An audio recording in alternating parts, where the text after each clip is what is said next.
Assalamualaikum warahmatullahi wabarakatuh. Perkenalkan, kami dari kelompok aplikasi ITU yang pada presentasi kali ini akan membahas mengenai Project Charter aplikasi ITU. Jadi, aplikasi ITU merupakan aplikasi pemesanan makanan digital khusus untuk area Telkom University. Nah, alasan kenapa aplikasi ini dibuat karena kami banyak melihat bahwa mahasiswa itu harus menunggu lama untuk memesan makanan di kantin. Dengan seiring berjalannya waktu, dengan adanya tren digital dan juga gaya hidup Gen Z, itu hadir sebagai solusinya. Kemudian, manfaat yang diharapkan dari adanya aplikasi ini, yang pertama, pemesanan makanan menjadi hemat waktu, praktis, dengan pengalaman digital yang modern. Untuk pihak tenan juga berharap bahwa dengan adanya aplikasi ini, pesanan jadi lebih teratur, efisiensi dan penjualan meningkat. Kemudian, dengan adanya aplikasi ini, itu mendukung Smart Campus dan memperkuat citra kampus digital. Untuk ruang lingkup dari aplikasi ini sendiri, yang pertama ada tenan meliputi kantin SMK, DC, TT, dan juga Telecoffee. Untuk fiturnya, ada login, ada menu pertenan, ada pemesanan, ada pembayaran, notifikasi, dan juga delivery kampus. Kemudian untuk alur proses penggunaan aplikasi itu sendiri, yang pertama user harus login dulu ke aplikasinya, kemudian pilih kantin dan juga menu yang diinginkan, lalu isi detail dan juga lokasi, kemudian bayar dan tenan akan menyiapkan pesanannya. Kemudian pesanan akan diantar atau diambil, lalu pesanan diterima oleh customer. Kemudian keterkaitan dengan strategi organisasi ini, aplikasi ITU mendukung roadmap Smart Campus, menjawab kebutuhan civitas akademika, meningkatkan efisiensi tenan, serta memberikan nilai tambah bagi stakeholder internal Telkom University. Untuk tujuan proyeknya, kita menggunakan metode SMART. Yang pertama ada spesifik. Kita membangun aplikasi ITU dengan fitur pemesanan, pembayaran, notifikasi, dan juga delivery. Untuk measurable, kita berharap ada 80% warga Telkom University yang menggunakan aplikasi ini dengan 1000 transaksi per 3 bulan dengan rating lebih dari 4. Untuk archivable, kita berharap aplikasi ini didukung oleh tim IT, payment gateway, testing, dan juga sosialisasi. Kemudian, untuk relevannya, aplikasi ini sangat selaras dengan Smart Campus dan juga gaya hidup digital. Untuk tembonya, kita memperkirakan pengembangan aplikasi di 12 bulan. Bagian slide ini menjelaskan struktur organisasi tim ITU beserta peran masing-masing anggota. Struktur ini dibuat agar proses pengembangan berjalan terarah, terkoordinasi, dan sesuai tujuan proyek. Yang pertama, Project Manager, yaitu Poppy Amelia. Project Manager ini berperan sebagai penanggung jawab dalam proyek. Tugasnya mengelola jalannya proyek dari awal hingga evaluasi, kemudian menyusun aktivitas, dan mengatur timeline. Selanjutnya, yaitu ketua tim developer, yaitu Kalisa Nomi. Perannya mengatur proses pengembangan produk, mengkoordinasikan tim developer, memastikan pembagian tugas berjalan jelas, serta memastikan hasil pengembangan sesuai kebutuhan pengguna dari tujuan proyek. Lalu ada tim risk analis yaitu Dwi Anak Elisa. Tim ini bertugas mengidentifikasi resiko proyek sejak awal, menganalisis kemungkinan masalah, serta menyusun strategi mitigasi agar proyek ini tetap berjalan lancar dan resiko dapat diminimalkan. Berikutnya, Quality Assurance yaitu Hani Astriana. QA ini tugasnya memastikan kualitas sistem dengan melakukan pengujian, mengecek fungsionalitas sebelum sistem digunakan, serta memastikan aplikasi berjalan stabil dan sesuai standar kualitas yang sudah ditetapkan. Lalu ada koordinator tenan yaitu Endisma Anggun. Perannya di sini mengatur kerjasama dengan tenan atau mitra, mengkoordinasikan kebutuhan fitur dari tenan, membantu proses pendaftaran tenan, serta memastikan kebutuhan mereka terakomodasi dalam sistem. Selanjutnya, Procurement Internal Project, yaitu Fadia Denti. Di sini tugasnya itu mengelola kebutuhan internal proyek seperti pengadaan sumber daya, mengatur anggaran operasional, melakukan negosiasi harga, serta memastikan kebutuhan proyek terpenuhi secara efisien. Yang terakhir ada tim developer yaitu Sarah Uvia. Tim developer ini bertanggung jawab membangun dan mengembangkan sistem mulai dari penulisan kode, pengujian bug, maintenance, hingga optimasi performa dan keamanan aplikasi. Selanjutnya, pada bagian slide ini menunjukkan Gantt chart yang menggambarkan jadwal proyek dari awal hingga akhir. Di dalamnya terdapat daftar aktivitas, tanggal mulai, tanggal selesai, serta durasi setiap tugas. Blok yang berwarna di bagian kanan menunjukkan lama pengerjaan masing-masing aktivitas dan kapan aktivitas tersebut berlangsung. Melalui Gantt chart ini, tim dapat melihat urutan pekerjaan, aktivitas yang berjalan, serta memastikan proyek berjalan terstruktur dan sesuai dengan timeline yang telah direncanakan. Baik, selanjutnya yaitu Schedule Management Plan. Penjadwalan proyek itu sendiri disusun menggunakan pendekatan Work Breakdown Structure atau WBS yang divisualisasikan melalui Gantt chart. Selanjutnya untuk tools yang digunakannya yaitu dalam perencanaan dan penjadwalan kami menggunakan Google Sheet sebagai toolsnya. Yang kedua, manajemen tugas atau task tracking, kita menggunakan Google Sheet juga yang berfungsi untuk membagi tugas kepada anggota tim, memberi status pekerjaan, serta memantau progres secara berkala. Yang ketiga, dokumentasi dan pelaporan menggunakan tools berupa Google Docs dan juga Google Sheet yang dimanfaatkan untuk mencatat pembaruan jadwal, menyusun laporan mingguan, dan mendokumentasikan perubahan proyek. Yang keempat, ada komunikasi dan koordinasi yang menggunakan tools berupa WhatsApp Group, Microsoft Teams, dan juga Discord yang digunakan sebagai media komunikasi untuk koordinasi dan diskusi rutin. Yang kelima, untuk penyimpanan dan akses datanya menggunakan tools berupa Google Drive dan juga Share Folder. Selanjutnya, Unit of Measure ITU. Yang pertama, desain awal dan perencanaan dilakukan di bulan pertama selama 20 hari kerja. Yang kedua, pengembangan coding dan programming dilakukan di bulan kedua sampai ketiga selama 40 hari kerja. Yang ketiga, ada uji coba prototipe yang dilakukan di bulan ketiga sampai keempat selama 30 hari kerja. Yang keempat, ada implementasi awal atau soft launching yang dilakukan di bulan keempat selama 15 hari kerja. Yang kelima, ada implementasi penuh atau full launching di bulan ke-5 sampai ke-6 selama 30 hari kerja. Selanjutnya yang terakhir ada evaluasi dan pengembangan lanjutan yang dilakukan di bulan ke-6 selama 10 hari kerja. Baik, di sini saya akan menjelaskan mengenai variansi threshold. Yang pertama itu ada desain awal dan perencanaan. Di sini berdurasi 20 hari kerja dengan toleransi kurang lebih 2 hari. Nah, di sini bisa mendapatkan resiko dengan penyimpangan berupa revisi UI UX akibat penyesuaian dari kebutuhan pengguna, tetapi dapat ditangani oleh review harian oleh project manager.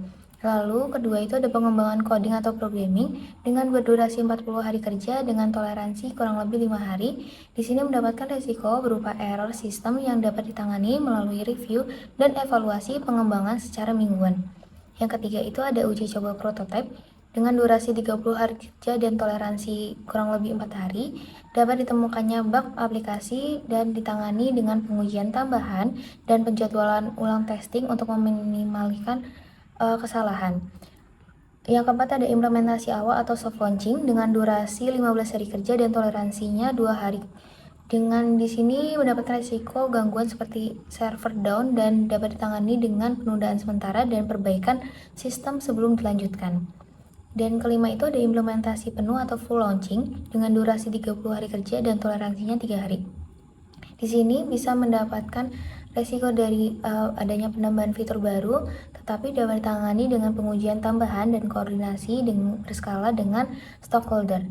Dan keenam itu ada evaluasi dan pengembangan lanjutan dengan durasi 10 hari kerja dan toleransi 1 hari untuk menyelesaikan risiko keterlambatan survei kepuasan pengguna yang ditangani dengan peningkatan aktivitas pemasaran untuk mendorong partisipasi.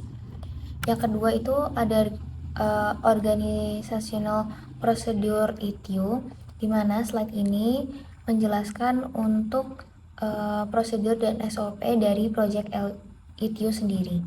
Yang pertama itu ada SOP pengembangan aplikasi ITU, di mana berupa panduan internal tim untuk menganalisis kebutuhan seperti coding, testing, dan deployment. Di sini berfungsi untuk menentukan urutan fase project dan estimasi waktu setiap fasenya. Kedua, change control procedure, di mana alur permintaan dan persetujuan perubahan fitur, waktu, dan anggaran digunakan saat terjadi keterlambatan modul dan atau penambahan fitur baru. Yang ketiga itu quality assurance guidelines, di mana menentukan standar pengujian, validasi, dan penerimaan hasil kerja di tiap modul aplikasinya. Di sini, tim quality assurance-nya akan menentukan jadwal uji coba dan review hasil sebelum melanjutkan ke fase implementasi. Selanjutnya itu ada community plan, di mana jadwal komunikasi dan pelaporan progres project dari rapat mingguan laporan status itu akan ditetapkan jadwal update status project sesuai dengan rapat dan laporan ke stakeholder. Kelima itu ada risk management procedure, di mana membuat panduan penanganan risiko project seperti kelambatan integrasi tenant dan atau RL system, di mana jadwal project ini akan disesuaikan jika muncul risiko yang bertambah tinggi. Dan keenam itu ada procurement dan vendor policy, di mana menetapkan aturan kolaborasi dan timeline kerjasama dengan tenan vendor aplikasi. Di sini akan memastikan integrasi tenan dan kontrak vendor berjalan sesuai dengan jadwal project. Dan yang selanjutnya schedule update itu, yang dimana kita mulai dari tanggal 3 November dengan membuat desain awal dan perencanaan. Di sini kita durasi proyeknya itu dimulai sesuai rencana dan tidak ada perubahan. Dan yang kedua itu tanggal 1 Desember 2025, di sini kita melakukan pengembangan coding atau programming, di mana durasi lebih lama sekitar 20 hari dari jadwal.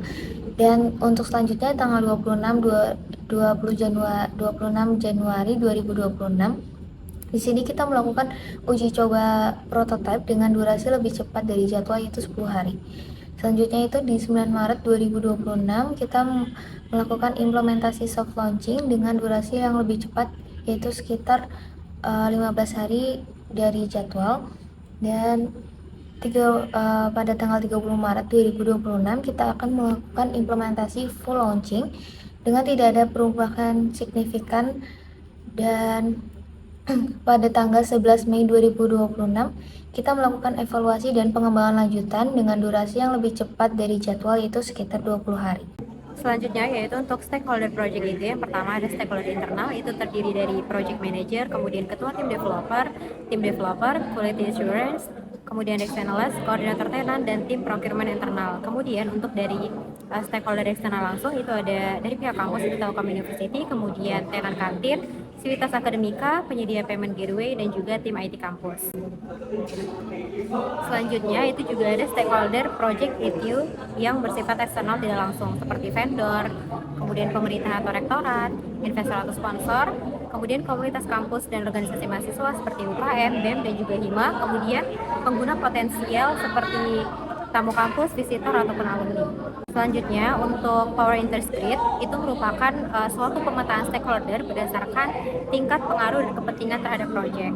Stakeholder ini tuh pengaruh dan kepentingan tinggi perlu dikelola secara intensif, itu biasa disebut dengan manage closely.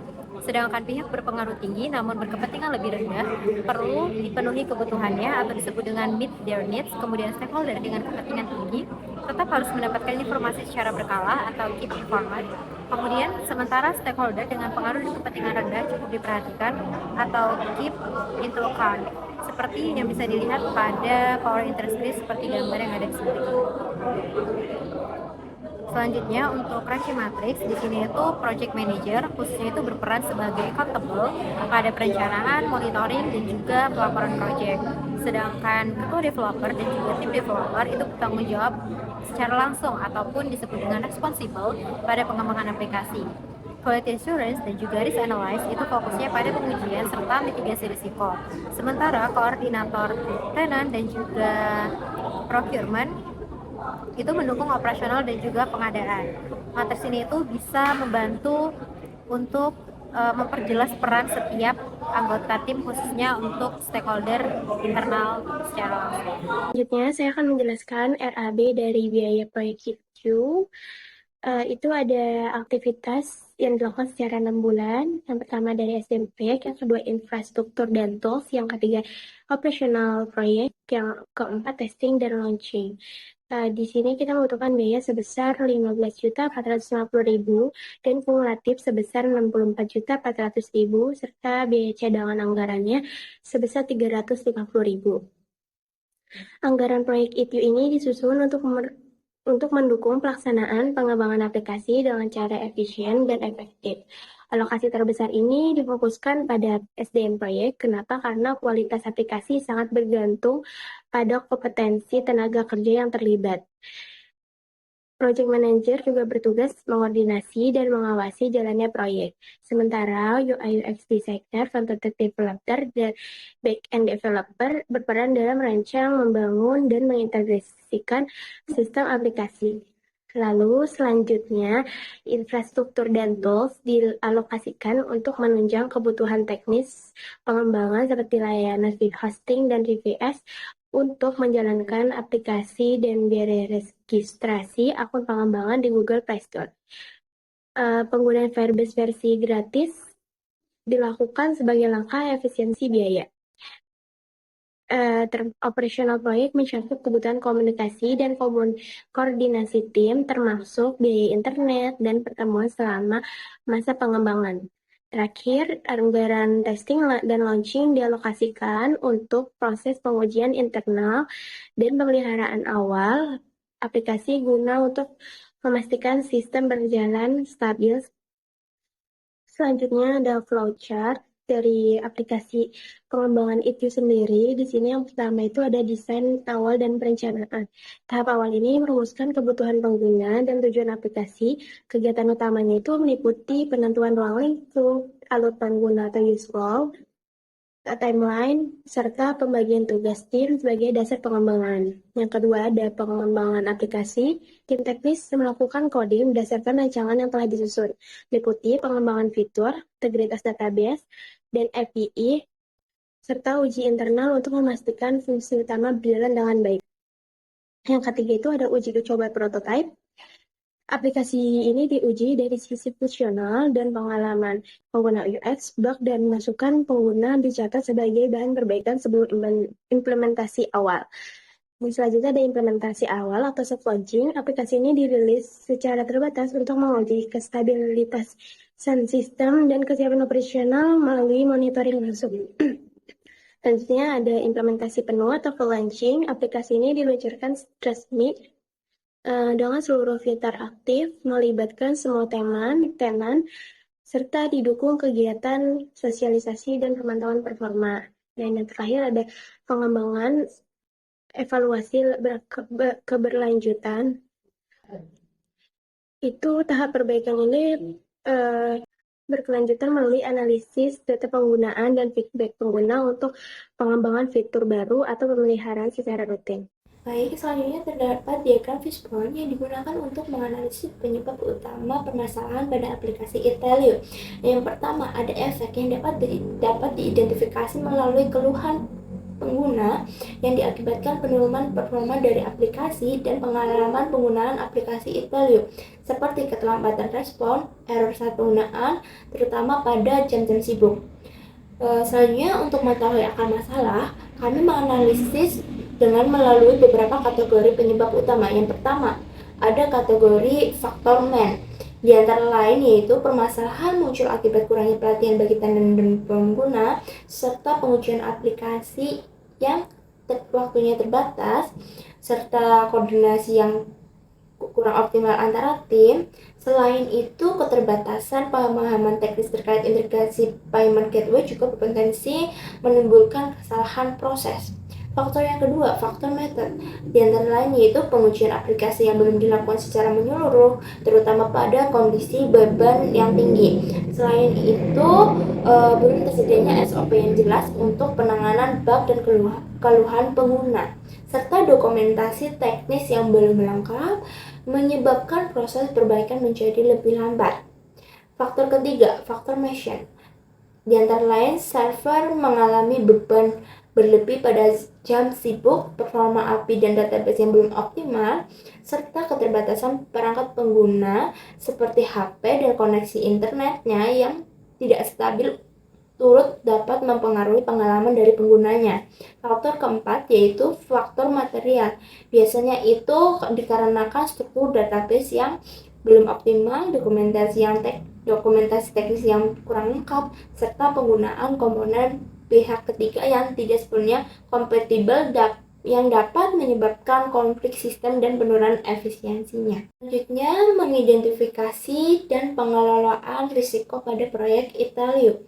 Risiko yang dianalisis dibagi menjadi dua kategori, yaitu ancaman atau threat dan peluang atau opportunity. Yang pertama, ancaman. Ada beberapa potensi masalah yang dihadapi, antara lain keterlambatan pengembangan sistem, munculnya bug dan error kritis, perubahan kebutuhan pengguna di tengah proses pengembangan, gangguan server pada saat soft launching, serta keterlambatan integritas tenant kantin. Dampaknya bisa berupa keterlambatan milestone, penurunan kualitas sistem, sehingga menurunnya kepercayaan kepuasan dari pelanggan. Untuk mitigasinya, tim menerapkan pembagian tugas yang jelas, review progress rutin, QA dan testing secara bertahap, change control, load testing sebelum launching, serta koordinasi cara insentif dengan tenan-tenan. Untuk risiko peluangnya, seperti tinggi antusiasme civitas akademika dan adanya feedback beta testing yang konstruktif. Risiko ini justru memberikan dampak positif, seperti percepatan adopsi aplikasi, peningkatan transaksi awal, serta peningkatan kualitas aplikasi sebelum rilis. Untuk mitigasinya sendiri difokuskan pada kesiapan infrastrukturnya, sosialisasi awal, serta pemanfaatan dari feedback pengguna.